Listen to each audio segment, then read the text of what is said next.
Hey guys, welcome back to our channel master mind success. English నేర్చుకోవాలంటే కేవలం పెద్ద పెద్ద సెంటెన్సెస్ నేర్చుకోవాల్సిన అవసరం లేదు. మన డైలీ లైఫ్లో మనం రోజు చాలా చిన్న చిన్న సెంటెన్సెస్ ఉపయోగిస్తూ ఉంటాం. అలాంటి సెంటెన్సెస్ని ఈరోజు వీడియోలో కొన్ని చూద్దాం. ప్రతి సెంటెన్స్ని జాగ్రత్తగా విని రిపీట్ చేస్తూ ప్రాక్టీస్ చేయండి. So let's get in to the video.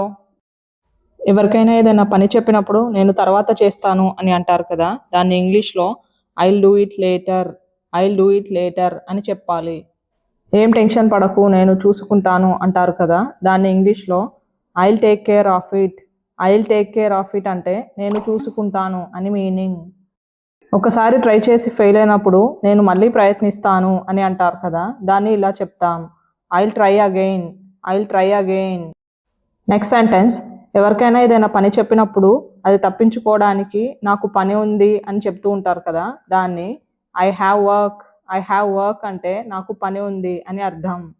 నాకు అది కావాలి అంటే ఐ వాంట్ దట్ అంటే నాకు అది కావాలి అని meaning. In the same way, నాకు అది వద్దు అంటే ఐ డోంట్ వాంట్ దట్.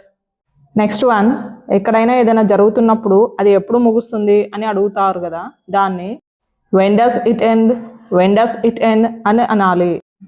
ఇది పని చేస్తుందా అనే దాన్ని డస్ దిస్ వర్క్ అంటే ఇది పని చేస్తుందా. అది సరేనా, ఈజ్ దట్ ఓకే అంటే అది సరేనా. And the next one is not at all అంటే అస్సలు కాదు. అంతగా కాదు అనే దాన్ని ఇంగ్లీష్లో నాట్ రియల్లీ మీన్స్ అంతగా కాదు. చాలా బాగుంది అనే దాన్ని సౌండ్స్ గ్రేట్ అంటే చాలా బాగుంది. నెక్స్ట్ సెంటెన్స్ ఈజ్, ఎవరైనా ఏదైనా చెప్తే మనకు అది ఎక్కడో విన్నట్టుగా ఉంది అని అంటాం కదా, దాన్ని ఇంగ్లీష్లో సౌండ్స్ ఫెమిలియర్ అంటే విన్నట్టుగా ఉంది. అలాగే అనిపిస్తోంది అనే దాన్ని లుక్స్ లైక్ ఇట్ అని చెప్పాలి. బహుశా అలాగే ఉండొచ్చు అంటే మేబీ సో.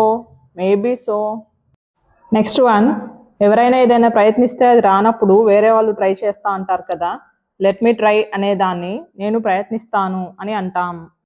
నేను వివరిస్తాను అంటే లెట్ మీ ఎక్స్ప్లెయిన్. నేను చూసుకుంటాను, let me handle it. Next, ఏదైనా గుర్తులేదు అని చెప్పేదాన్ని ఐ డోంట్ రిమెంబర్ అంటే నాకు గుర్తులేదు అని అర్థం. నేను ఇప్పుడే వచ్చాను అంటే ఐ జస్ట్ కేమ్. నేను ఇప్పుడే తిన్నాను అంటే ఐ జస్ట్ ఏట్ అంటే నేను ఇప్పుడే తిన్నాను. నెక్స్ట్, ఎవరికైనా ఏదైనా పని చెప్పినప్పుడు చేసేయ్ అని అంటాం కదా, దాన్ని ఇంగ్లీష్లో గో ఫర్ ఇట్ అని అంటాం. ఒకసారి ప్రయత్నించు అనే దాన్ని గివ్ ఇట్ ఎ ట్రై అని అంటాం. మర్చిపోకుండా దాన్ని గుర్తుంచుకో అని అంటారు కదా, దాన్ని కీప్ ఇట్ ఇన్ మైండ్ అని చెప్పాలి.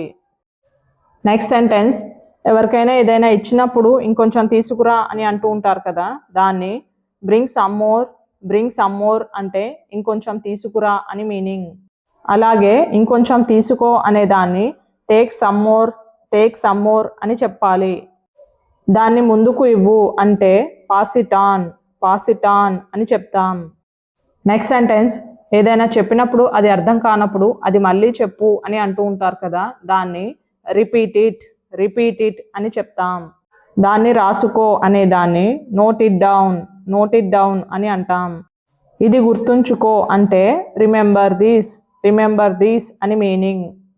నెక్స్ట్ సెంటెన్స్, ఎవరైనా ఫెయిల్యూర్ని చూసినప్పుడు ఆగకుండా ట్రై చేస్తూనే ఉండు అని అంటారు కదా, అదే ప్రయత్నిస్తూనే ఉండు అనే దాన్ని కీప్ ట్రయింగ్ అని అంటాం. కొనసాగించు అంటే కీప్ గోయింగ్ అంటే కొనసాగించు.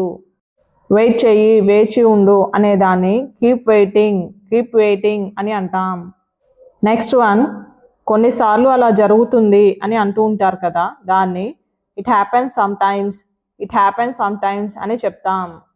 నేను అలా ఉద్దేశించలేదు అనే దాన్ని ఐ డిడ్ంట్ మీన్ దట్ అని అంటాం. నేను ఏమీ చేయలేను అంటే I can't help I can't help it అంటే నేను ఏమీ చేయలేను. ఐ హోప్ ఈ వీడియో మీకు యూస్ఫుల్ అనిపించింది. If you feel so please like, share and subscribe to master mind success. Thank you for watching the video till the end. We'll meet you again in the next video. Till then, keep learning, keep practicing and keep supporting Mastermind Success. Have a good day.